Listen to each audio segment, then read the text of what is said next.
Magandang araw mga tagapakinig at muli nating babalikan ng kwentong minsan nagparamdam sa atin ng pag-ibig, pagluha at pag-asa. Ito ang multo ako, Part 3, Mga Alaala sa Hangin.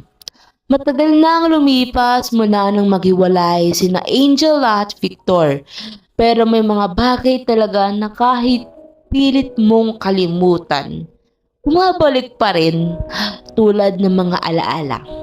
Ngayon, maririnig natin si Angel sa unang pagkakataon habang inaalala na ang mga sandaling minsan ay nagbigay kulay sa kanyang mundo. Ako si Angel, at minsan sa gitna ng katahimikan, naririnig ko pa rin ang tawa ni Victor.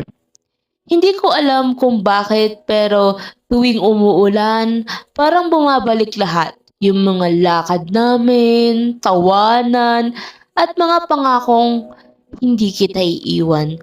Pero alam mo Ate LJ, natutunan ko na ring tanggapin na minsan kahit anong pilit mong hawakan, talagang may mga taong hindi para sa'yo. Ngayon, hindi na ako umiiyak tulad ng dati. Kasi naiintindihan ko na ang pag-ibig hindi nasusukat sa kung sino ang nananatili, kundi sa kung ano ang tinuro niya sa'yo bago siya umalis. Minsan naiisip ko pa rin siya, pero hindi na para balikan, kundi para pasalamatan. Kasi kahit sandali lang, naging masaya ako at yun, sapat na. Ang ganda no? Minsan yung mga taong akala natin nanakit sa atin, sila pala yung nagturo kung paano tatayo muli. Si Angel natutong ngumiti sa gitna ng sakit. At sa bawat pag-ihip ng hangin, ramdam pa rin nga si Victor. Hindi bilang multo, kundi bilang alaala ng minsang tunay na pag-ibig. Mga tagapakinig, ang mga alaala ay hindi laging masakit. Minsan, sila ang paalala na kaya natin magmahal ng buo.